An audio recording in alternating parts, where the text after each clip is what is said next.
Pemirsa, jumpa kembali di channel Belajar dan Berbagi. Video kali ini kita akan belajar mengenai pentingnya peranan petunjuk penggunaan untuk menjamin penggunaan produk yang dengan benar dan aman. Petunjuk penggunaan ini merupakan sarana untuk menyampaikan informasi kepada pengguna tentang cara menggunakan produk dan servis dengan benar dan aman. Alat komunikasi ini antara lain dapat berbentuk teks, bisa juga kata-kata, simbol grafik, diagram, ilustrasi, informasi audible, informasi visible, taktil, dan sebagainya. Nah, petunjuk penggunaan ini dapat ditempatkan pada produk itu sendiri, atau pada kemasannya, atau pada bahan yang menyertainya. Misalnya pada selebarannya, leafletnya, manualnya, atau pada website. Apa saja nih yang perlu diperhatikan pada waktu menyusun petunjuk penggunaan? Ini antara lain yaitu tentang faktor penempatan, keterbacaan dari teks, warnanya, kemudian kata-kata dan penggunaan istilah teknis, bahasanya, pemberitahuan tentang warningnya atau peringatan, daya tahan dari instruksi penggunaan, evaluasi, dan sebagainya. Nah, bagaimana nih penjelasan dari tiap-tiap item tersebut? Ikuti terus video yang satu ini.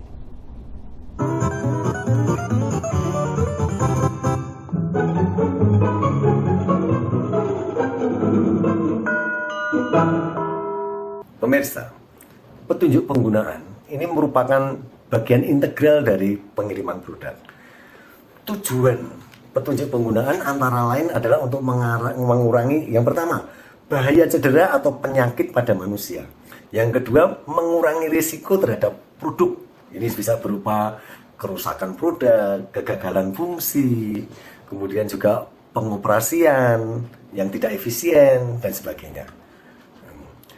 Dalam menjelaskan item-item yang perlu diperhatikan pada waktu menyusun petunjuk penggunaan, tentu saja saya menggunakan beberapa referensi. Ini antara lain yaitu ISO IEC GAID 37 tahun 2012. Ini mengenai Instruction for Use of Products by Consumers. Panduan tersebut ini menyediakan prinsip-prinsip umum dan rekomendasi mengenai desain dan formulasi semua jenis instruksi yang diperlukan bagi penggunaan produk.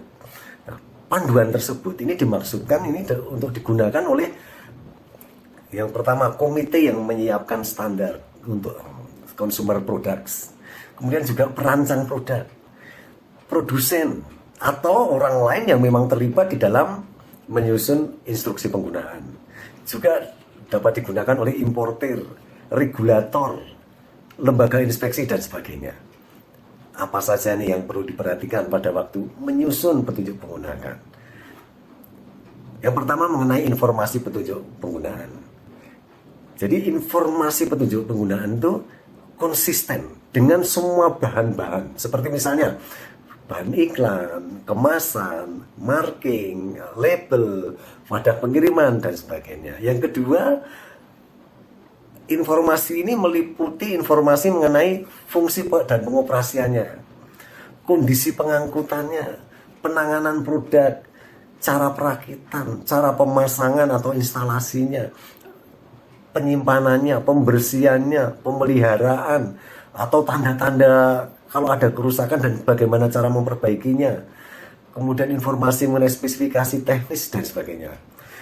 Informasi juga penting juga mengenai aspek-aspek lingkungan. Misalnya saja, bagaimana cara memusnahkan limbahnya, bagaimana cara merecycle atau mendaur ulang, kontaminannya, polutannya, konsumsi energinya.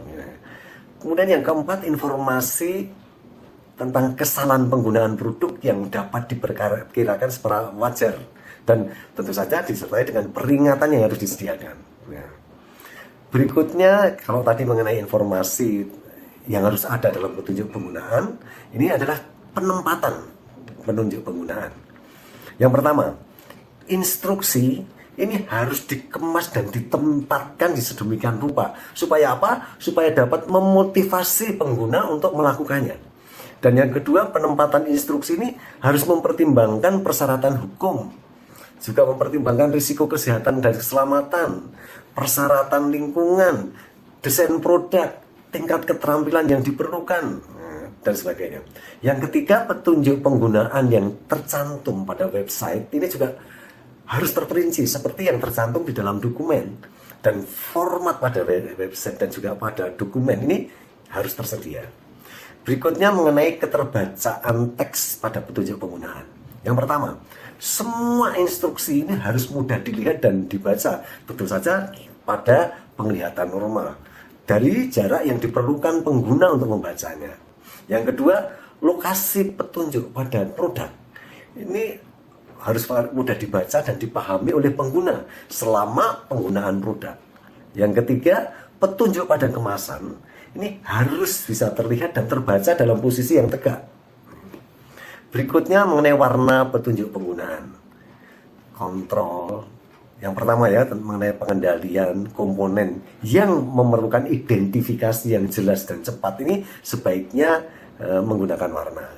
Dan jika menggunakan warna, maka warna tersebut harus fungsional, sistematis, konsisten, serta digunakan untuk memberikan kontras.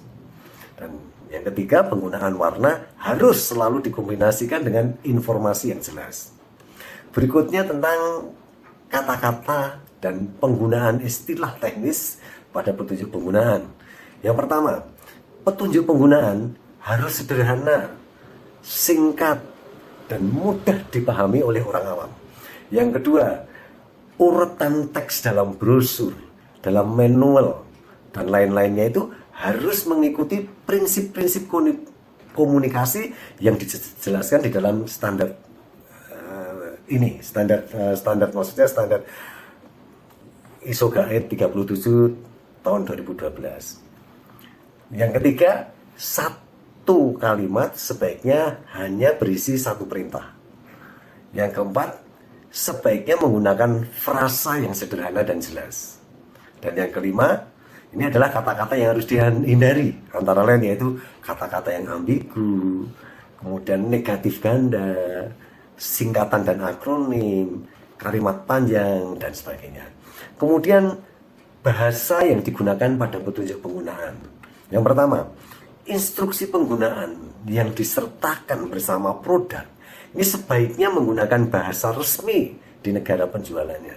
Dan yang kedua, jika diperlukan versi bahasa tambahan, ini sebaiknya juga disesuaikan dengan konsumen di pasar yang sedang menjadi sasaran, yang tidak dapat membaca bahasa utama tersebut.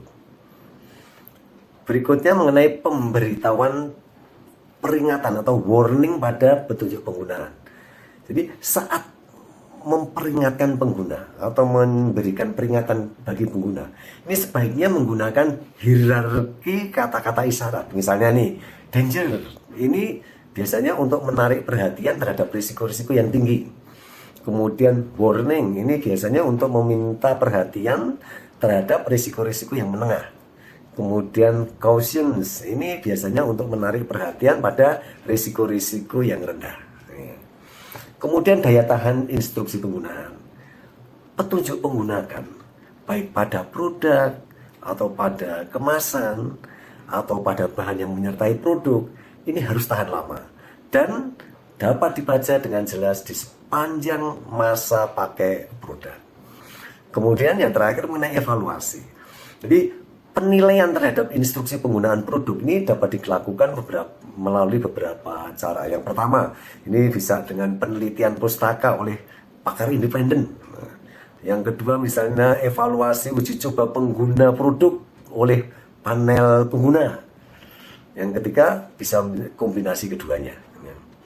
Ya, demikian tadi kita telah belajar mengenai poin-poin yang perlu diperhatikan pada waktu menyusun petunjuk penggunaan, dengan harapan tentu saja dapat menghindari risiko pada manusia dan kerusakan pada produk. Semoga bermanfaat. Jumpa kembali di video selanjutnya dengan topik yang berbeda. Sampai jumpa.